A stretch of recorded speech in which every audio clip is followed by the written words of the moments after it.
Catherine de' Medici. Who was this woman? A cunning poisoner and master of intrigue? Or yet another powerful matriarch misunderstood by history? That's the question posed by the series The Serpent Queen. And in this video, we'll try to uncover 5 myths and 5 true facts presented in the show. Welcome back to Female Tales. I'm Yulia, and together on this channel, we explore the stories of remarkable women from history. If history calls to you, like the video, join our community, and let's walk in the footsteps of Catherine de' Medici. Let's start with Catherine's birth and childhood. And right away, we run into the first fake from the series, which essentially rewrites her early years. First of all, the show claims that Catherine was born into one of the wealthiest commoner families in Europe. But let's be honest, calling the Medici commoners is a serious stretch. Yes, they weren't an ancient royal dynasty, but they made themselves powerful through successful trade and their banking empire. Still, they were aristocrats. Her father, Lorenzo II de' Medici, held the title of Duke of Urbino, and her mother, Madeleine de la Tour d'Auvergne, came from French nobility, a member of the Bourbon line, related to the royal house of France. Then, the series claims that her father loved nothing more than bedroom pleasures, and that he died of syphilis, which he supposedly passed on to Catherine's mother, who, in the show, then jumps out of a window. That's also completely inaccurate. Yes, syphilis was indeed a plague of that era, and many historians believe Catherine's parents might have had the disease, but her mother died only 15 days after giving birth, and she had already started experiencing severe fever just 3 days after delivery. So it was most likely the infamous childbed fever, common and deadly consequence of the lack of hygiene at the time. She certainly didn't take her own life. She likely became yet another victim of poor sanitation. As for her father, although his death is often attributed to syphilis, it's important to note that he also suffered a series of serious wounds while defending his duchy, which may have contributed to his early death. He died just 21 days after Catherine was born. After that, the series shows Catherine being raised by her grandmother, who soon dies, and then as just another ordinary child growing up in a convent, and honestly, that's laughable. Do you know what nickname Catherine had as a child? Florentines called her Duchessina, meaning Little Duchess. She was raised by her aunt at the Medici Palace in Florence. After the death of her parents, Catherine became one of the wealthiest heiresses of her time, and one of the most desirable brides in Europe. At various points, marriage negotiations were discussed with none other than Henry Fitzroy, the illegitimate son of Henry VIII, and even with James V, King of Scotland. Yes, Catherine did eventually end up in a convent, and more than one due to the political unrest at the time. But her time at Santa Maria Annunziata delle Murate would later be remembered as one of the happiest periods of her life. She certainly wasn't kept there like a servant, and she definitely wasn't beaten with rods. In fact, that convent had a reputation as a quiet refuge for wealthy, often noble women. So Catherine was both educated and spoiled there. It was at Murat that she learned. Her graceful deportment, her enchanting manners, the ability to charm in conversation, and the strength of mind to keep her own counsel. Now, let's move on to the first fact from the series that was actually true. Catherine really was captured by the army of rebels. But in reality, the events were far more brutal than how they're shown on screen. 2 horrifying plans have been preserved in historical records, each one as cruel and disturbing as the other. One involved lowering the girl, naked, in a basket, before the walls of her own city, hoping she would be accidentally shot by her own allies. The other plan was to send her to a place where people buy love, with the intent, and I quote, spoil any valuable marriage plan by the pontiff forever. Let me remind you, she was only 11 years old at the time. Fortunately, neither of these plans was ever carried out. Catherine managed to escape, dressed in a nun's robe, declaring herself a bride of Christ. But we can only imagine what that child went through, and how deeply it shaped her strength, her caution, and her ability to survive.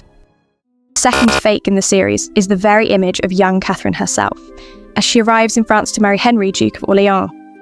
The show presents her as a plump, awkward girl who has to be trained in manners and packaged properly just to be made acceptable to the French court. Her arrival is portrayed as clumsy and almost embarrassing.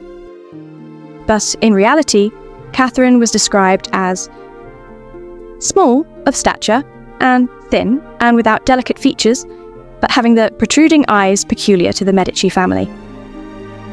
She was never considered beautiful, but she carried herself with a certain elegance that made her attractive. But yes, the preparations for her marriage were nothing short of grand. Her wedding wardrobe alone, in today's terms, would have cost around €1 million. She entered Marseille, the port where she arrived in October 1533, accompanied by her relative and at the same time, the Pope himself, Clement VII, at the head of a true fleet of ships. Dressed in gold and silver silks, riding a horse covered in golden brocade, she dazzled the people. Her appearance and manners were flawless. In fact, Catherine's arrival in France had a lasting impact on French culture. The Medici family had always supported art and refinement, and the Italians at that time were considered masters of etiquette and aesthetics. It's widely believed that Catherine brought with her to France the trend for high heels, the use of the fork as a dining utensil, handkerchiefs, the use of perfume, and even the now iconic macaron dessert, which was served at their wedding banquet and later became a symbol of France itself. So, as you can see, Catherine de' Medici was not some awkward bride sent off in shame. This marriage was a true triumph for the Medici family, now connected to real royal blood. And by the way, that's exactly why the consummation of the marriage was considered such a serious political matter. Yes, the king himself was present during it. The Pope was not. He visited the couple the next morning, and before departing, whispered to Catherine, "A spirited girl will always conceive children." Now, let's talk about the second fact the series actually gets right: the difficulties in the early years of Catherine's marriage, and her husband Henry's close relationship with Diane de Poitiers, a woman 19 years his senior. Catherine could very well have said that in her marriage there were 3 of them. Diane was actually a distant relative of Catherine. You could say they were third cousins. And she held a special place in Henry's heart, and eventually in his bed. To understand that connection, we need to go back to Henry's childhood, which, like Catherine's, was marked by trauma. His mother died when he was 5, and soon after, his father, Francis I of France, suffered a crushing military defeat. As a result, young Henry and his older brother were sent into Spanish captivity. And when the little boy was leaving the French court, the only one who showed him any affection was Diane. She kissed him. And that kiss Henry would remember for the rest of his life. After returning from captivity, Henry was no longer the lively, energetic boy he once was. He became withdrawn and quiet. It was Diane who was tasked with bringing him back to life at court. Henry grew to love her, at first perhaps as a maternal figure, but later that love became something far more intense and obsessive. For example, in 1531, when he was just 12, his stepmother was being crowned queen. The whole royal family wore her colours in her honour. Everyone, except Henry. He wore Diane's colours instead. Which was basically the 16th century version of showing up in a t-shirt with her face on it that said, "I love you." Most historians agree that Henry and Diane were not lovers before his marriage to Catherine, as the series suggests. After all, he was only 14 and she was 33. Their more intimate relationship likely began a year after the royal wedding. And speaking of that wedding, after a rather humiliating consummation, Henry was in no rush to return to his young bride's bed. In fact, Catherine was so desperate that while staying at Fontainebleau, she reportedly drilled holes in the floor so she could spy on the room below, where Henry and Diane would often spend their nights together. And this brings us to the third fake in the series: Catherine's supposed passionate affair with a stable boy. According to the show, she was so desperate to conceive, she was willing to do anything. In reality, Catherine was deeply loyal and devoted to her husband throughout her life. But yes, the young couple did struggle to conceive.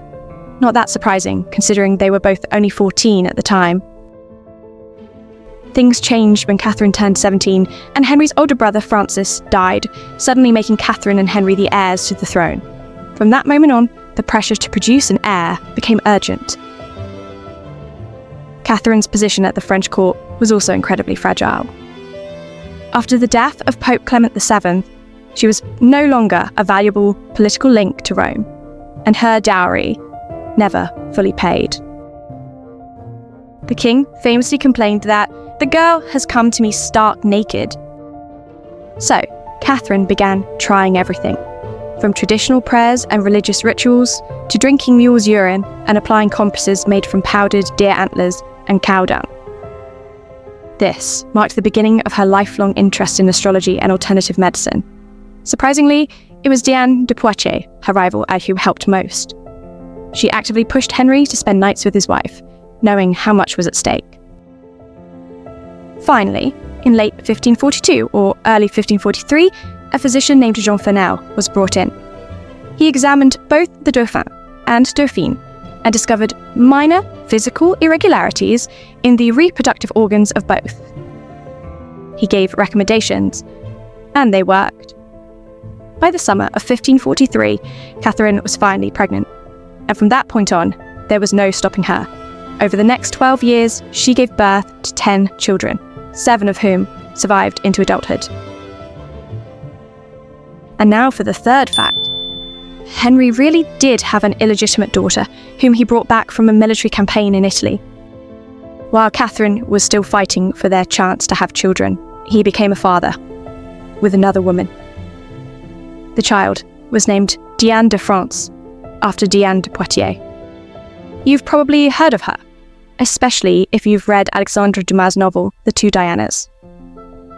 The biological mother, Philippa Ducie, lived comfortably in a convent for the rest of her life, and it was Diane de Poitiers who raised the girl. In fact, Diane was so devoted to the child that rumours began to spread.